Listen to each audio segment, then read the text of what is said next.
តោះញ៉ាំនឹងខ្ញុំមកនិយាយថាព្រះប្រាសាទព្រះវិហារឈ្នះថៃដោយរបៀបណាពេលដែលដឹកផ្ដាល់ទៅ UNESCO ថៃគេមានឯកសារគឺគេរៀប plan គេឡើងមកកំ play តែម្ដងណាគេរៀបចេះ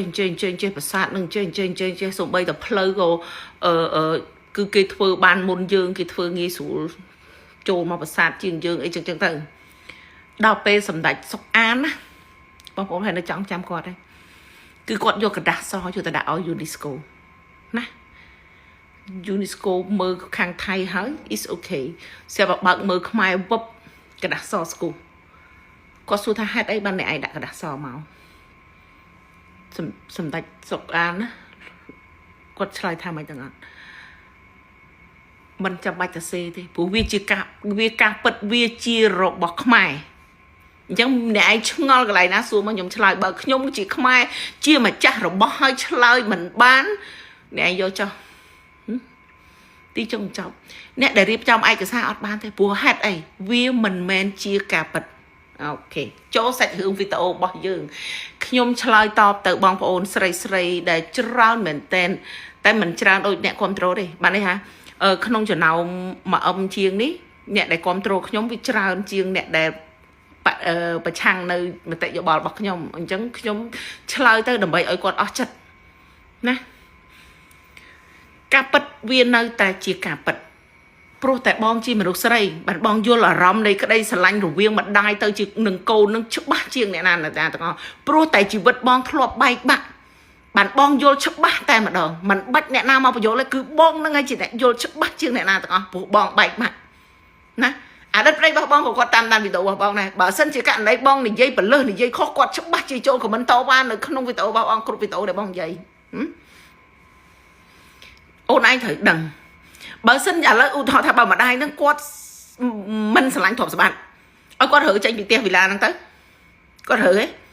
គាត់ទៅនៅផ្ទះដែលជារបស់ខ្លួនកុំប៉ះពាល់របស់កូនទ្រព្យសម្បត្តិដែលគេដាក់ឈ្មោះឲ្យកូនមិនថាឡានមិនថាអីទេ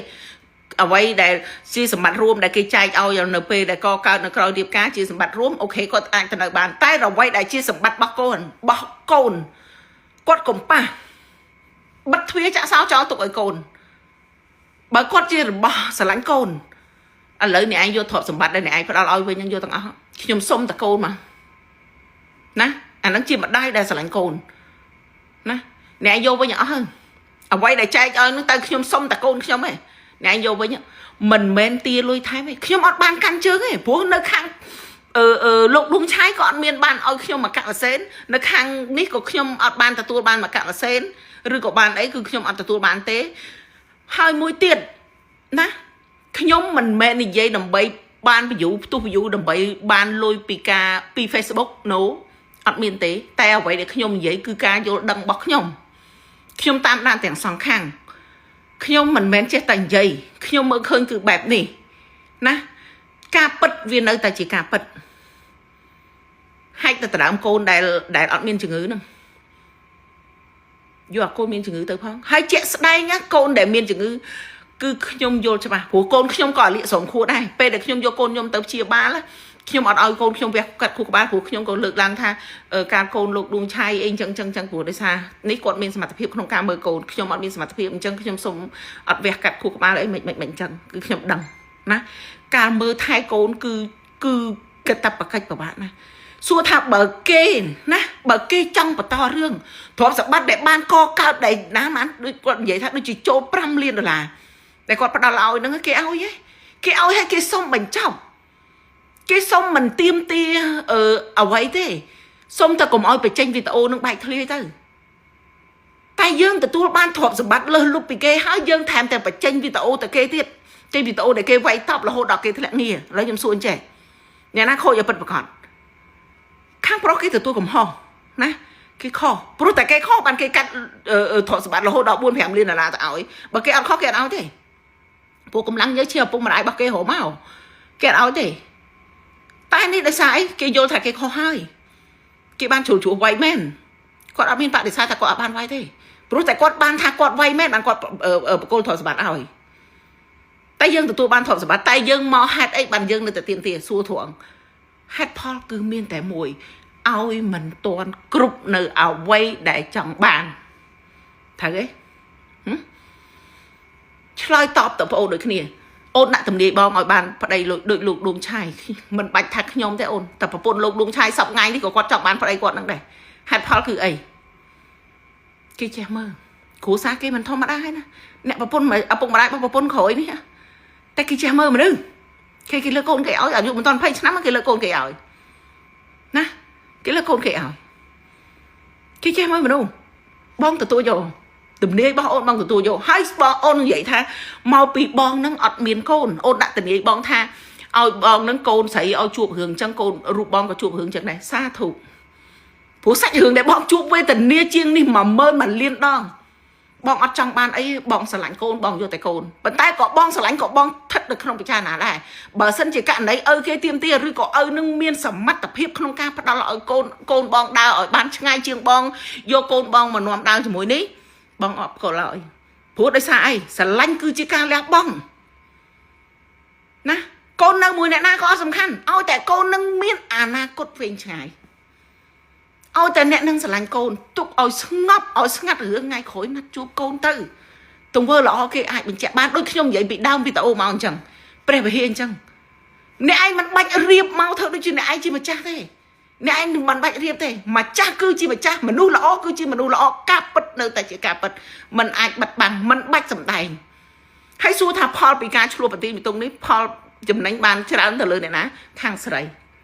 ទី1ប៊ូតក៏អត់ឡើង view ដូចដល់ថ្នាក់វីដេអូ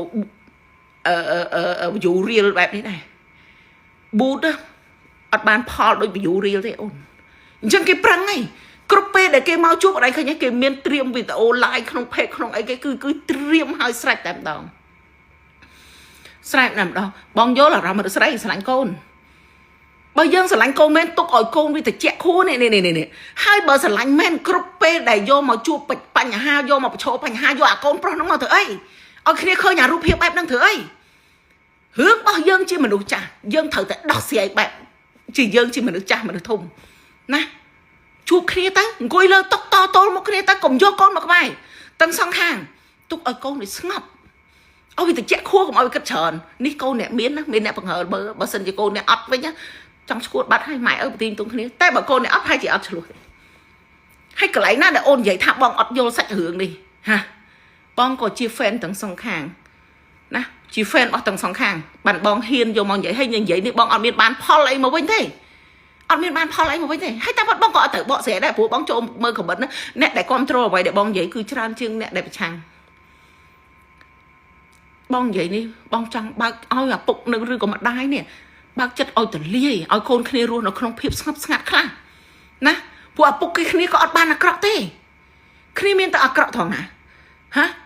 កាលនៅមួយម្ដាយក៏គេផ្ដល់អាហារកិច្ចឲ្យដែរចុះបើកូនមិននៅមួយឪពុកមិនមែនឪពុកទៅទាមទារអាហារកិច្ចពីម៉ែវិញណាអត់ទាមទារទេតែការកូននៅមួយម្ដាយគឺម្ដាយមកទាមទារអាហារកិច្ចពីឪពុកទៅហាស្រឡាញ់កូនពិតប្រកបបកលទ្រព្យសម្បត្តិឬក៏ប្រឈរទ្រព្យសម្បត្តិនឹងចោលចាក់សោចោលកុំតែនៅកន្លែងហ្នឹងកុំចង់បានចាក់សោចោលយកកូនទៅអបកសោបហើយកុំចង់បានអាហារកិច្ចពីគេអាហ្នឹងហើយគេហៅថាស្រឡាញ់តែនេះ no ទៀមទាអញ្ចេះទៀមទាអញ្ចោះអូនកុំចង់ភ្នាល់បើសិនជាខាងប្តីនេះឲ្យកូនទៅវិញណានៅតែអត់ចាប់អញ្ចឹងវាមាន2ទី1អ្នកឯងត្រូវតែផ្ដល់អាហារកិច្ចឲ្យកូនទី2បើមិនផ្ដល់ទេវីដេអូនៅតែចេញណាមិនគិតកូនឃើញអត់ងប់ងល់ជាមួយប្រពន្ធក្រោយកូនក្រោយលេងគិតកូនអត់ចាប់ទេអូនមនុស្សស្រីគឺមិនបញ្ចប់ដោយស្រួលទេជាពិសេសមនុស្សស្រីដែលស្រឡាញ់លុយជាងស្រឡាញ់កូននេះគឺមិនចាប់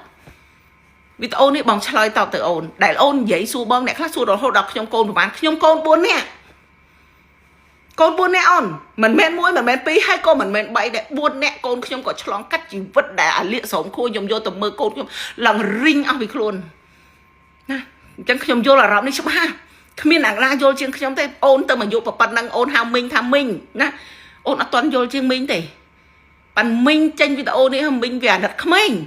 រឿងរបស់មនុស្សធំទុកកូនចោលដល់ឡាច់គួយទល់មុខគ្នាដោះស្រាយចាំមើលទៅយ៉ាងណាណាមនុស្សធំគេធ្វើបែបហ្នឹងតែនេះអត់ទេឆ្លៀតយកទៀមទាផលប្រយោជន៍ពីកូនណាអញ្ចឹងឆ្លើយតបទៅបងអូនឬក៏ក្មួយណាអូខេវីដេអូនេះឆ្លើយតបបែបនេះ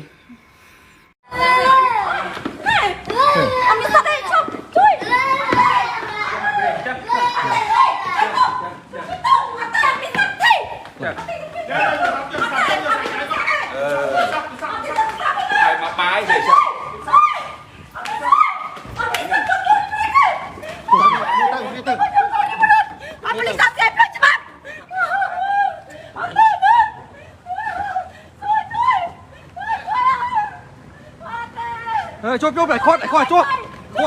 ê ê